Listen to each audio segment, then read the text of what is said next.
Everyone, ओम नमः शिवाय and welcome back to the channel. I hope कि आप सभी ठीक होंगे और अपना भी ध्यान रख रहे होंगे और आप सभी की तैयारी भी एकदम अच्छे से चल रही होगी। तो मुझे पता है अभी आप सभी के सबसे ज्यादा यही कमेंट आने वाले हैं कि दीदी आपने ना तो RWA का एनालिसिस कराया है ना ही TWA का एनालिसिस कराया है।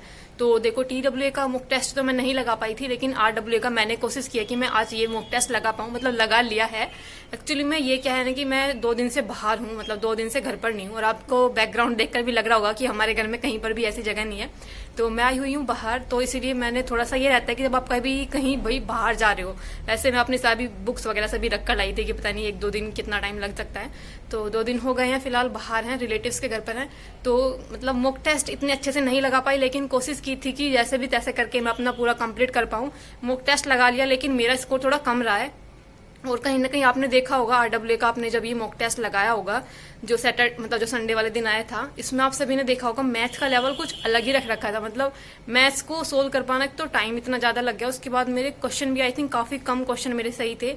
बाकी जब मैंने और चैनल्स पर देखा, सभी का एनालिसिस देखा, तो उसमें जो लर्निंग विद या टारगेट विद लर्निंग, सॉरी क्या नाम है उनका भैया का, सुजीत जो भैया हैं, उनका भी स्कोर मुझे लगता है उनका स्कोर तो अच्छा था, लेकिन उनको भी शायद थोड़ा टाइम लगा था मैथ को करने में, जिससे मुझे लगता है कि शायद मैथ वाला लेवल थोड़ा सा इंक्रीज ही आया था इस वाले मॉक टेस्ट के अंदर। कुछ क्वेश्चन नए से भी रख रखे थे, जैसे एक वो अनुपात वाला जो क्वेश्चन था ना कि डायरेक्टली प्रोपोर्शनल है मैथ में जो क्वेश्चन था।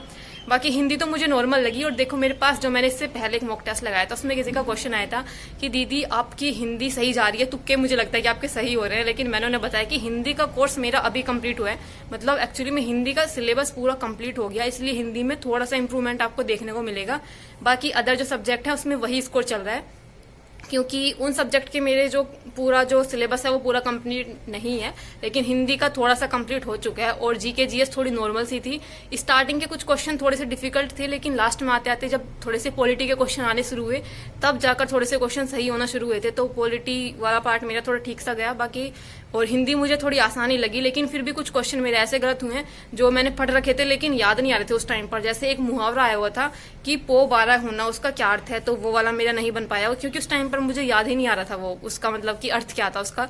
मैंने कुछ और लगा दिया कि उपद्रव करना कुछ लगा दिया था मैंने। मैथ मुझे डिफिकल्ट लगा, बल्कि आज मुझे रीजनिंग आसान लगी। जब मैं शुरू में स्टार्टिंग से करने बैठी रीजनिंग को, तो स्टार्टिंग में मेरे सारे क्वेश्चन हो गए थे, सिर्फ एक क्वेश्चन रह गया था, और वो था जो नंबर वाली जो सीरीज मतलब अल्फाबेट में करके जो सीरीज बना रखी थी, एक अल्फाबेट से सीरीज करके उसकी एनालॉजी करके दूसरी सीरीज बतानी थी। तो ऐसा करके जो रीजनिंग में क्वेश्चन था, एक में मिस्टेक हुई थी, बाकी मतलब ठीक था, लेकिन फिर भी कोई दूसरा क्वेश्चन भी गलत हो गया। तो रीजनिंग में भी थोड़ा सा स्कोर ठीक रहा है रीजनिंग के अंदर, तो हिंदी में भी ठीक रहा है। जीके जीएस में पहले से थोड़ा सा इंप्रूवमेंट है, लेकिन मैथ में आज स्कोर सबसे कम रहा है, और सबसे जो कम जो मेरा स्कोर रहा है वो मैथ वाले पार्ट में ही रहा है। तो इसको देखकर ना आपको ये पता चलेगा कि मतलब मैथ के अंदर मेरा शायद जीके जीएस से भी कम हो सकता है आज स्कोर, तो मैथ में इतना ज्यादा अच्छा नहीं रहा। अगर मैं आप सभी को कुछ क्वेश्चन बताना चाहूँ कि क्या क्या कहाँ पर क्या क्या गलतियां हुई, 4-5 मैंने क्वेश्चन रखे थे, वो क्वेश्चन भी मैंने हिंदी के रखे थोड़े से, और मैथ में तो मुझे लगता ही नहीं थी कि आज कौन सा क्वेश्चन के बारे में डिस्कस करूं, क्योंकि क्वेश्चन ही इतने सारे थे कि मैं समझ नहीं पा रही थी कि कौन से क्वेश्चन को डिस्कस करें, इतने सारे क्वेश्चन थे।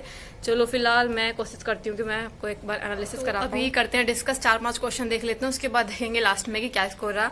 तो जैसे हिंदी में ना एक क्वेश्चन आया था कि महादेवी वर्मा का प्रथम काव्य संग्रह कौन सा है, मैंने इसमें लगा दिया नीरजा। उस टाइम पर मुझे याद ही नहीं आया कि नीरजा है या फिर निहार है, क्योंकि ये दोनों रचनाएं ना इनकी कंफ्यूजन सा रहता है, दोनों के सेम से ही नाम है, ऑलमोस्ट एकदम सेम सही है। तो ये क्वेश्चन मेरा गलत हो गया। बल्कि महादेवी वर्मा जी की कृतियां मैंने काफी सही से पढ़ रखी हैं, लेकिन इनमें कंफ्यूजन सा हो गया, तो हिंदी का एक ये क्वेश्चन गलत था। एक था वही जो मैंने आप सभी को बताया था कि पो 12 होना, इसका क्या अर्थ होता है, ये क्वेश्चन मेरा गलत हो गया। मैंने इसका लगा दिया था उपद्रव करना, समझ नहीं आ रहा था मुझे पो का क्या मतलब होता है, पो 12 होना इन्होंने लिख रखा था ना, फिर बाद में देखा तो इसमें था अति लाभ में होना, ये था इसका।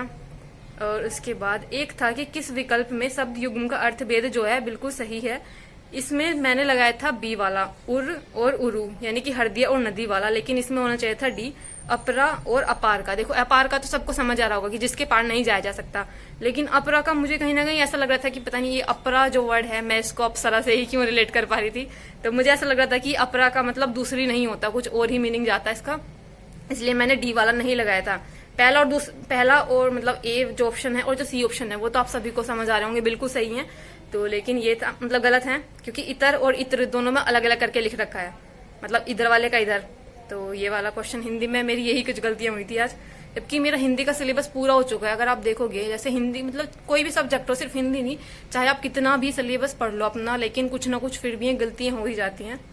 उसके बाद एक क्वेश्चन था हिंदी में कि वर्तनी शुद्धि वाला क्वेश्चन था, वाल्मीकि की वर्तनी पूछी हुई थी, और ये ऐसा वर्ड है ना कि बहुत बार ये आ चुका है, पता नहीं फिर भी मैंने क्या कर दिया, मैंने लगाया था इसका सी इसमें, जबकि इधर वाली मात्रा होनी चाहिए थी छोटी वाली, और पता नहीं बस मैंने जल्दबाजी में तो मैंने नहीं किया, क्योंकि पहले मैंने ए ही लगाया था, फिर मैंने बाद में हटाकर मुझे सी लगा। कहीं ना कहीं मुझे ऐसा लगा, हम ऐसे बोलते हैं ना कि वाल्मीकि, लास्ट में हम थोड़ा सा उसको एकदम लंबा सा खींचते हैं, तो मुझे लगा कि ये वाली मात्रा आएगी इसमें, और लास्ट में मैंने कर दी इसमें गलती। ये क्वेश्चन था। जबकि वर्तनी वाला जो चैप्टर था ना, मैंने उसको लिख लिख कर देखी थी सभी वर्तनियां, जैसे कुछ जो इंपॉर्टेंट सी होती हैं, जैसे हिरण्यकशिपु और अक्षुणिका और केकई कैसे लिखा जाता है, कौशल्या, कुछ मैंने सारी ऑलमोस्ट ये वाला जो चैप्टर था ना सारा पेन से लिख कर देखा था, फिर भी मैंने यहाँ पर ये वाला क्वेश्चन गलत कर दिया इसमें, वर्तनी की शुद्धि वाला। बाकी एक क्वेश्चन था शायद मैथ में था या रीजनिंग में था कि यदि 27 मई 2007 को रविवार है तो 25 मई 2018 को सप्ताह का कौन सा दिन होगा। और मैंने इसको 25 मई ना पढ़कर मैंने इसको पढ़ा कि 27 मई 2007 से 27 मई 2018 का बताना है।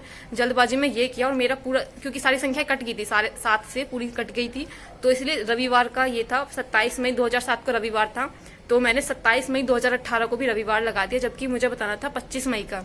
तो ये क्वेश्चन मेरा इसलिए गलत हो गया जल्दबाजी में पढ़ने की वजह से। एक तो मतलब मैं बस ऐसे ही बैठी थी, क्योंकि मेरे पास सिर्फ नोटबुक थी अपनी, बाकी जैसे हम अपनी स्टडी टेबल होती है उस पर बैठकर अपना पूरा मॉक टेस्ट करती हूँ, ऐसा स्टडी टेबल वगैरह कुछ नहीं थी, बेड पे ऐसे ही बैठी हुई थी, तो बस जैसे तैसे करके बस कंप्लीट किया था, मतलब मन नहीं था करने का, लेकिन बस यही क्वेश्चन मैंने रखे थे। चलो एक बार स्कोर और देख लेते हैं फटाफट क्या क्या रहा था।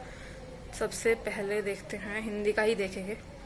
करना मैंने ऐसे ही शुरू किया था, बेशक ये लोग देते हैं कि पहले इन्होंने शायद रीजनिंग रख रखी थी, लेकिन मैंने पहले हिंदी की थी, उसके बाद जीके जीएस, फिर रीजनिंग, और सबसे लास्ट में मैंने मैथ किया था।